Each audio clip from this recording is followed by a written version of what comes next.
Have you ever found yourself wondering what actually happens when we die? I mean, is there anything out there waiting for us? Welcome to this Wealth Wisdom Lab Explainer, where today we are diving deep into one of the absolute greatest mysteries of human existence. We're going to explore the groundbreaking, mind-bending work of regressive hypnotherapist Dr. Michael Newton. His fascinating book, Journey of Souls, Case Studies of Life Between Lives, literally rips the veil off the afterlife.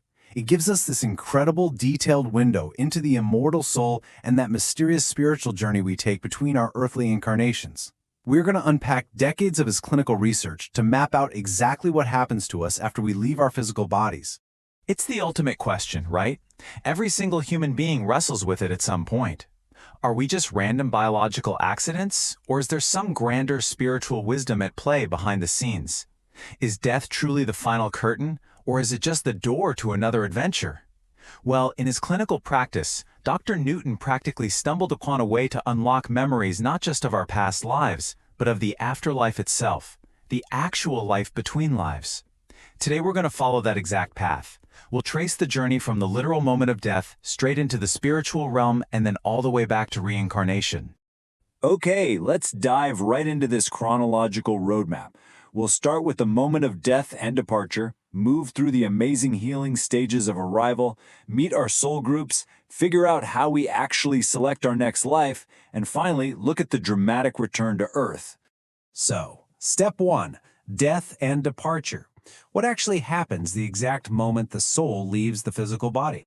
Now, to really grasp how Dr. Newton mapped this out, we kind of have to look at how he got this information in the first place. He used deep hypnosis to bypass our everyday analytical conscious mind completely. Beneath that, you've got the subconscious, which holds all your standard memories. But Dr. Newton discovered that by taking his patients even deeper into a highly receptive state called the superconscious mind, he could reach the absolute, profound core of our true identity, the immortal soul itself. And from this superconscious state, his subjects described the exact moment of their physical death with just shocking consistency. Just listen to this realization from one of his case studies we're calling a past death. They said, "I'm not really dead. I mean, my body is dead, but I am floating." This particular person vividly remembered looking down at a hospital bed, watching nurses pull a sheet over their head, and just feeling this overwhelming urge to yell out, "Hey, I'm still here!" They described an immediate, almost euphoric sense of freedom. The pain is completely gone, and it's replaced by this profound, undeniable realization of survival. And the physical sensation of it is fascinating. Another subject who recalled a really violent death from a past life described the departure as a total release. They said, "It's like peeling a banana. I lose the body in one stroke." Across the board, subjects report expanding into an energy of pure light. They feel totally weightless, suspended, and then they're gently pulled away from the earthly plane, guided toward a brilliant magnetic white light. Which brings us to the next phase, arrival and healing, as we transition fully into the spirit world. So as the soul travels through that famous dark tunnel toward the light, it's often greeted by loved ones. But let's be real, Earth is a seriously brutal school, and the human experience leaves some heavy emotional scars. So before a soul can fully reintegrate, they have to undergo a spiritual rehabilitation. They call it the healing bath. Imagine stepping into a shower of warm, liquid-like energy that just completely washes away the exhaustion, the trauma, and the negative baggage of your earthly life. It's a beautiful, absolutely necessary purification step that restores your pure energy, getting you ready to objectively look back at the life you just finished. Moving right along to Section 3, Guides and Soul Groups. This is where we reconnect with our eternal families. Here's an incredibly comforting thought. You are never, ever alone in the afterlife. Once you're oriented by your personal spiritual guides, who sit down with you to review your past life with firm but deeply compassionate objectivity, you go back to your spiritual home. We all belong to what are known as soul groups. These are clusters of about 15 closely knit, like-minded souls. Think of them as your absolute best eternal friends. You study together, you support each other, and you frequently reincarnate together. So that person who challenges you the most or loves you the deepest right now? Yeah, they are very likely a core member of your soul group. And inside the spirit world, everything is organized around continuous learning and spiritual growth. Souls actually advance through stages. Beginners need a bit more supervision from guides. Intermediates are developing their independence and work in smaller groups.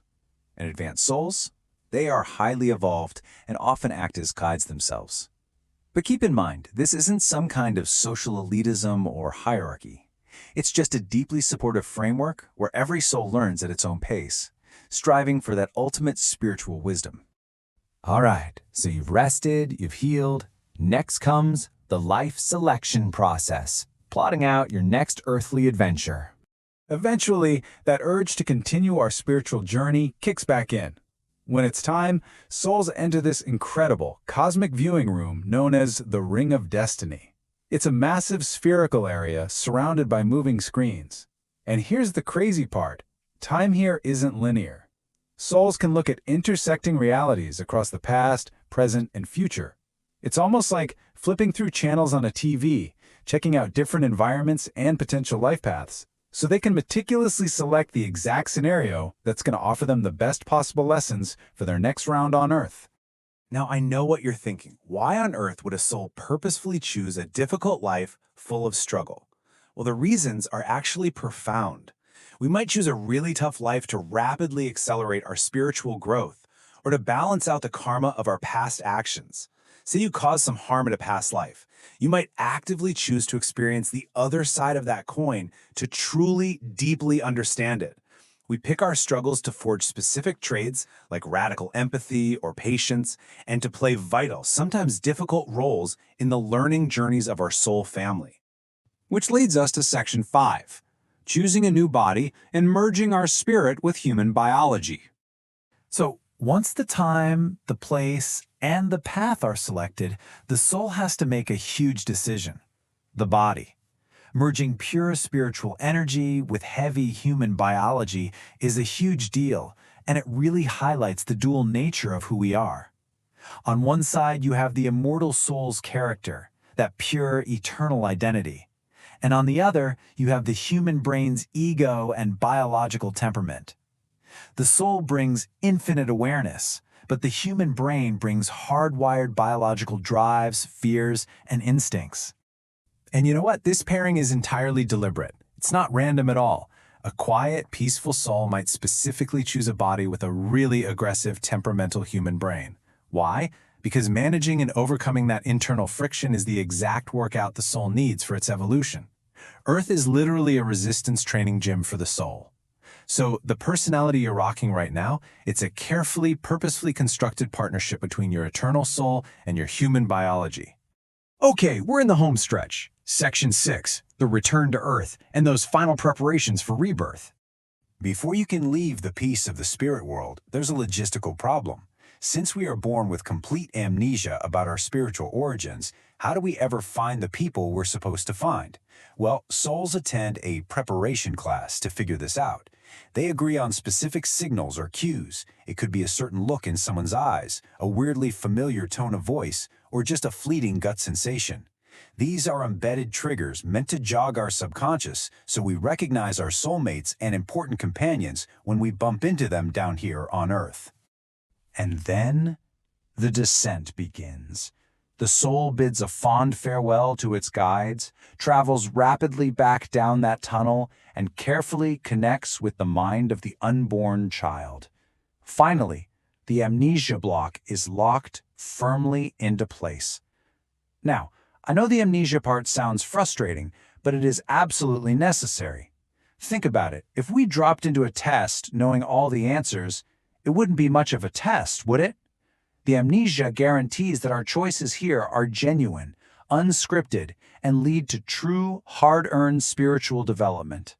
When you look at life through this incredible lens, the entire paradigm shifts. Earth is an imperfect school by design. We are divine, immortal beings navigating a dense physical world just to master ourselves. Our struggles, our massive heartbreaks, our greatest triumphs, they aren't just random accidents in a cold, chaotic universe. They are deeply purposeful choices, meticulously made by your own immortal soul, all to achieve your ultimate soul purpose. Which leaves us with this one final, truly profound question. Knowing that your soul deliberately chose the exact challenges of this life, What is the ultimate purpose of your journey right now? Take a second today to really reflect on the puzzle pieces of your life. If you're ready to explore the profound mysteries of your soul's journey and gain a deeper understanding of life's purpose, you can get your copy of Journey of Souls through our affiliate link in the description below. Your purchase supports our channel and helps us bring you more enlightening content. Thanks so much for hanging out for this Wealth Wisdom Lab explainer, and we will catch you on the next journey.